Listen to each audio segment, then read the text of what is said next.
चलो, हमने अभी तक जो पढ़ा था। हेलो, आवाज आ रही है? यस सर, आ रही है। अब दलों को कैसे सुधारा जा सकता है? अब दलों को कैसे सुधारा जा सकता है? पहले तो इसके ऊपर 4 चुनौतियां जो मैं आपको वीडियो बना के भेज रहा हूँ, वीडियो देखना। उसके बाद में बात करते हैं। इन चुनौतियों का सामना करने के लिए जरूरी है कि राजनीतिक दलों में सुधार हो। ऐसे में सवाल उठता है कि क्या राजनीतिक दल सुधरने को तैयार हैं? अगर वह तैयार नहीं है तो क्या उन्हें सुधरने को मजबूर किया जा सकता है? दुनिया भर में नागरिक इन सवालों को लेकर परेशान हैं। ये ऐसे सवाल है जिनका जवाब आसान नहीं है।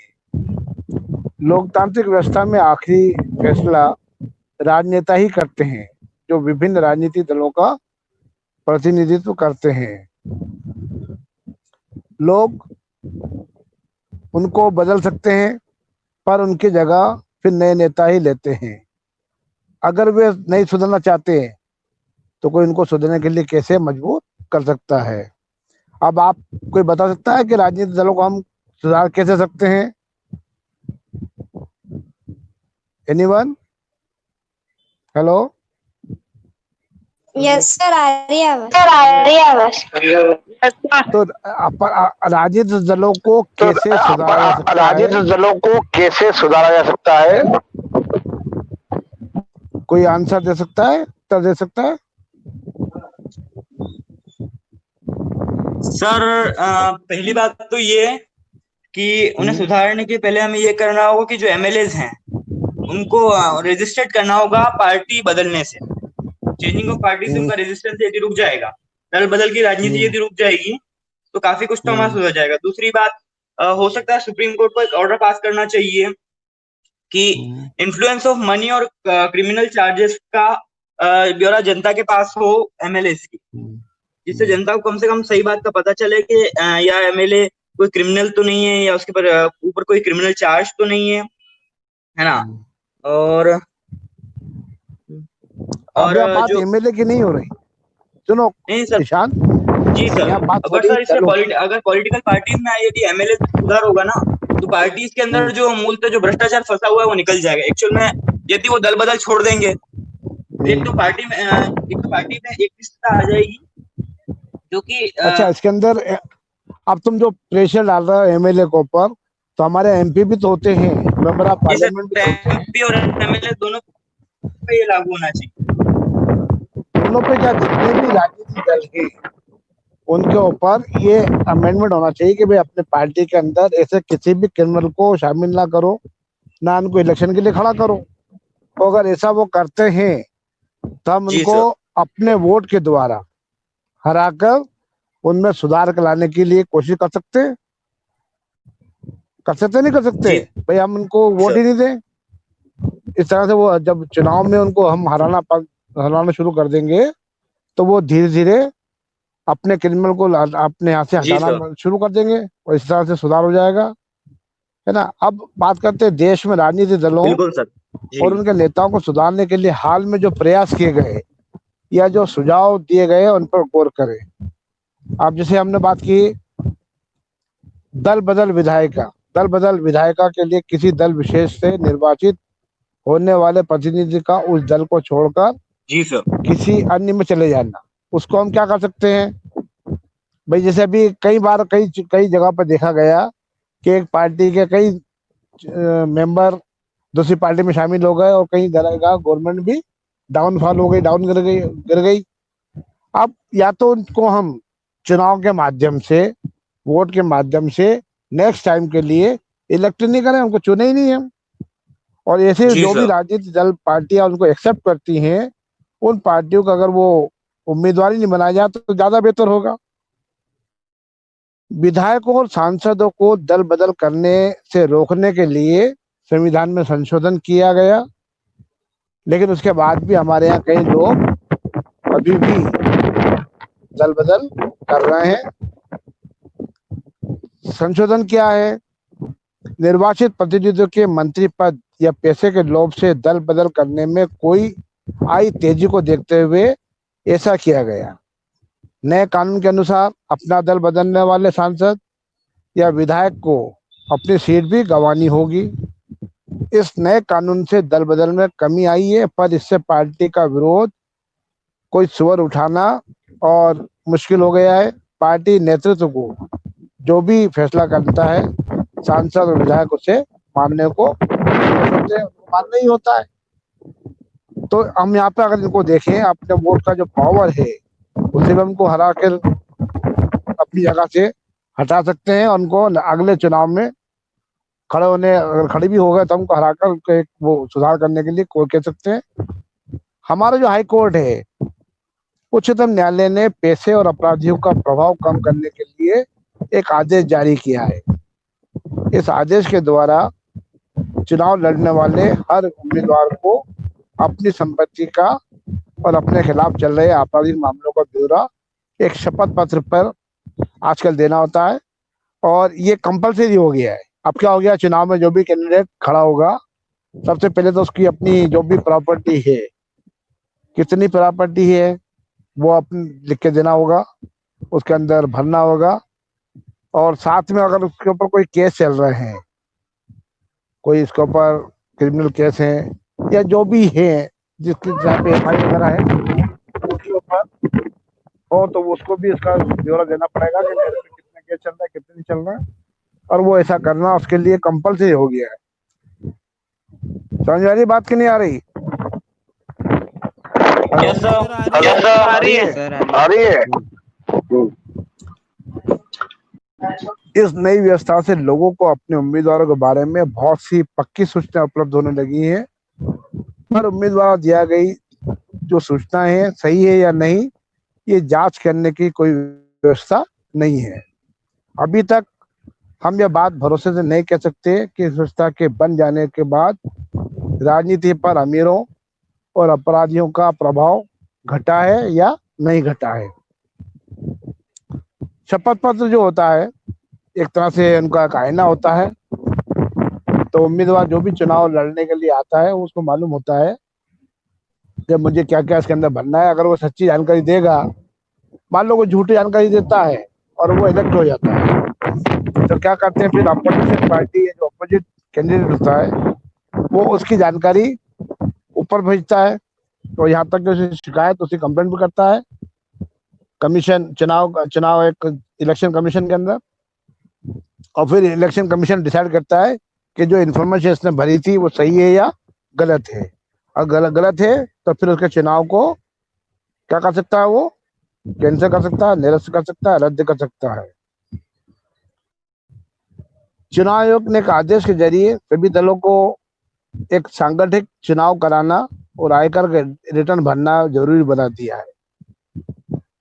दलों ने ऐसा करना शुरू भी कर दिया है, भाई कई बार ऐसा सिर्फ खाना पूर्ति करने के लिए होता है। यह बात अभी भी नहीं कही जा सकती कि इससे राजनीतिक दलों में अंदरूनी लोकतंत्र मजबूत हुआ है। इनके अलावा राजनीतिक दलों में सुधार के लिए अक्सर कई कदम उठाए जाते हैं। राजनीतिक दलों का अतिरिक्त जो इंटरनल वर्क, शिपति वर्क कामकाज होते हैं, अंदरूनी कामकाज होते हैं, उन्हें व्यवस्थित करने के लिए भी कानून बनाया जाना चाहिए। सभी दल जितनी भी पार्टीज हैं और अपने अपने सदस्यों की सूची रखें, अपने मेंबर्स जो उनके फॉलोअर्स हैं उनकी एक लिस्ट बना कर रखें, अपने संविधान का पालन करें, पार्टी में विवाद की स्थिति में एक स्वतंत्र प्राधिकारों का पंच बनाए और सबसे बड़े पदों के लिए खुला चुनाव कराएं। यह व्यवस्था अनिवार्य की जानी चाहिए। क्या ये सब संभव है? Yes sir, anyone? Yes yes sir, yes sir, yes sir. अगर पार्टी के Yes, अंदर sir. कोई विवाद होता है या डिस्कशन चलता है या कोई डिस्प्यूट होता है, तो मान लो दो नेताओं के बीच में कोई डिस्प्यूट हो गया, विवाद हो गया, तो उसके लिए क्या करना चाहिए? पार्टी के अंदर ही अंदर एक ऐसी कमेटी बनाना चाहिए दोनों में सुझाव कर सके, दोनों के सुझाव ले सके, उनमें सुलह करवा सके। और जितने भी बड़े बड़े लीडर हैं उनके लिए क्या होना चाहिए? खुला चुनाव करवाना चाहिए, नहीं करवाना चाहिए? Yes yes sir, yes sir, yes sir करवाना चाहिए। अब राजनीतिक दलों के जो इंटरनल काम होते हैं, क्या क्या काम करना है उनको, ये करना है, उसके लिए भी एक कानून बनाया जाना चाहिए कि भाई ये जो आपने बोला है कि हम ये करेंगे, ये करेंगे, ये करेंगे, ये ऐसा होगा, ऐसा होगा, उसके ऊपर भी कानूनी कार्रवाई होना चाहिए। लेकिन ऐसा हमारे यहाँ भी ऐसा कुछ भी काम नहीं है। राजनीतिक दल महिलाओं को एक खास न्यूनतम अनुपात लगभग 1/3 जरूर टिकट दे। इसी प्रकार दल के प्रमुख पदों पर भी औरतों के लिए आरक्षण होना चाहिए। कितने % होना चाहिए महिलाओं की सीट? 1/3। 1/3 मतलब 33%। जितनी भी मतलब अपनी सीटें, चुनाव लड़ने वाली सीटें हैं, मान लो 100 सीटें हैं, तो 100 सीटों पर कितनी महिलाओं को चुनाव लड़वाना चाहिए? 33 है ना? इनको चुनाव लड़ाना चाहिए ताकि ये भी चुनाव के अंदर जीत कर आए और महिलाओं का जो भी पक्ष है वो यहाँ पर बता सके। उनके लिए रिजर्वेशन भी होना चाहिए। रिजर्वेशन में कितना % बताया उन्होंने? 33%। रिजर्वेशन कितना बताया? 1/3 है ना? 33%। चुनाव का खर्च सरकार उठाए। सरकार दलों को चुनाव लड़ने के लिए धन दे। पॉसिबल है? यह मदद पेट्रोल, कागज, फोन वगैरह के रूप में ही भी हो सकती है, या फिर पिछले चुनाव में मिले मतों का अनुपात में नगद पैसा दिया जा सकता है। दिया जा सकता है। इतनी बात समझ में आई? सरकार खर्चा किसका उठाए?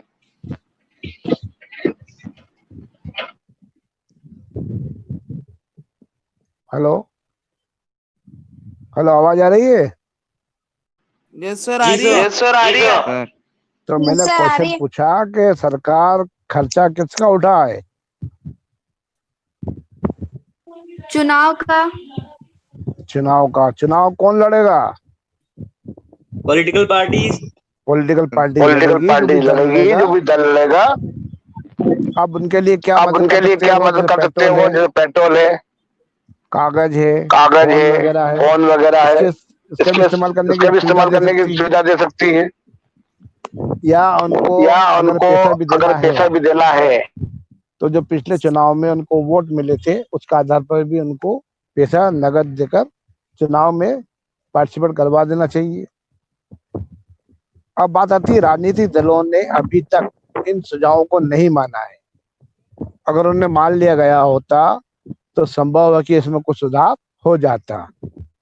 लेकिन हर राजनीतिक समस्या के लिए महज कानूनी समाधान की बात करते हुए हमें सावधान रहना चाहिए। दलों को जरूरत से ज्यादा नियमों से जकड़ना नुकसानदेह भी हो सकता है। इससे सभी दल कानून को दरकिनार करने का तरीका ढूंढने लगेंगे। इसके अलावा राजनीतिक दल खुद भी ऐसा कानून पास करने पर सहमत नहीं होंगे जिसे वे पसंद नहीं करते। अब इसके बाद बात करते हैं हम 2 तरीके हैं जिनसे राजनीतिक दलों को सुधारा जा सकता है। पहला तरीका है राजनीतिक दलों पर लोगों द्वारा दबाव बनाने का।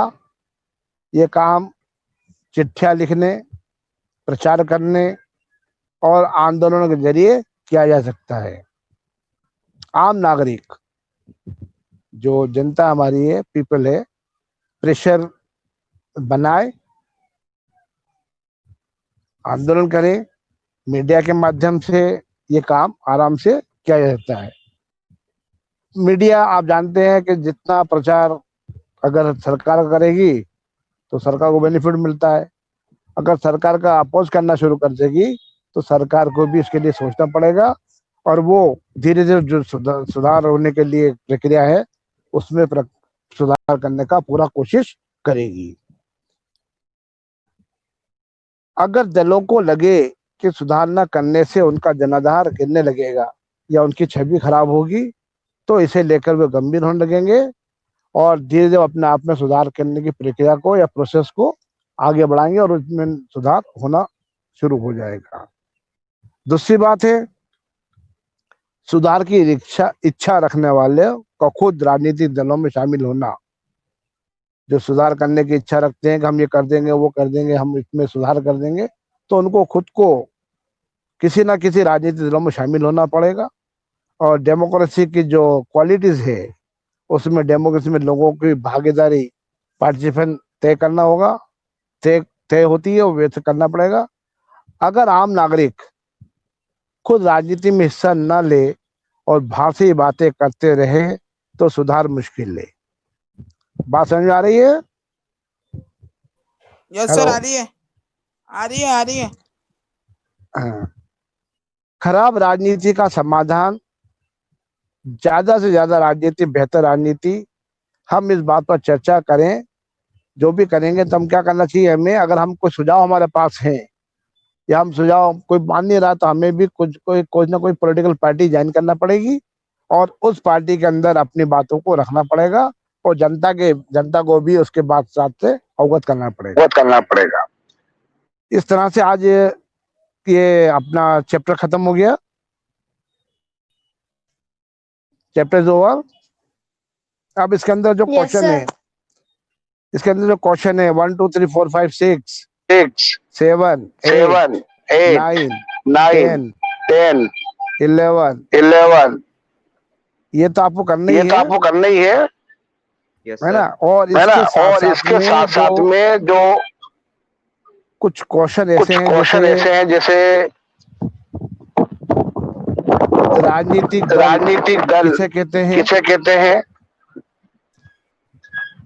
राष्ट्रीय दल कितने हैं, रीजनल या क्षेत्रीय दल कितने हैं, और राष्ट्रीय दलों के नाम ये आपको बताना है।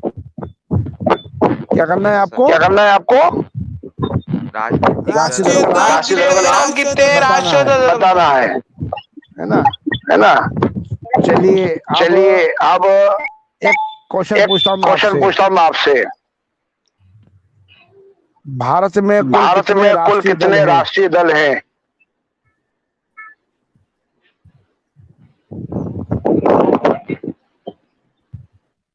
7 है। किसी दो का नाम बताओ। सर, एक तो बहुजन समाज पार्टी है, ऑल इंडिया तृणमूल कांग्रेस है, इसके अलावा सीपीआई है, सीपीआईएम है, Bharatiya Janata party, Indian national Congress और एनसीपी है। ठीक है, चलिए आज का पूरा हो गया और इसके बाद में आपको भी रिकॉर्डर पे रिकॉर्ड किया मैंने उसको पहले वाले फाइल वो भेजूंगा, उसको भी देखना आप लोग। चलिए टाइम इज ओवर हो गया। अपने आप को एग्जिट हो जाओ जल्दी।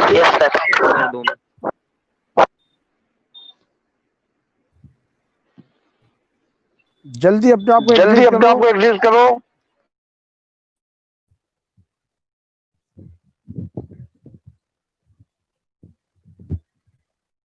जल्दी फटाफट करो ना भाई, क्या हो गया? चलिए एग्जिट हो जाओ जल्दी फटाफट। प्रीति पवार एग्जिट हो। कुणाल, मोहम्मद जुनेद, विवेक मकवाना एग्जिट हो जल्दी से, ग्रुप से एग्जिट हो जल्दी फटाफट।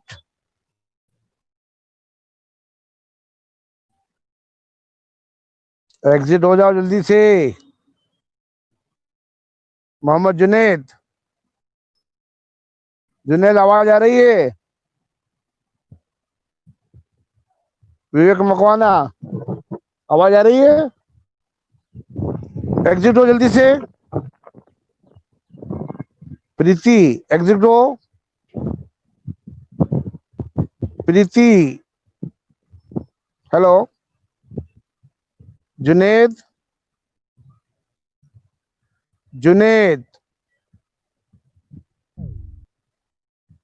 प्रीति पवार और मोहम्मद जुनेद,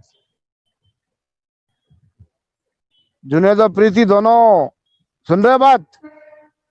एग्जिट हो जल्दी से।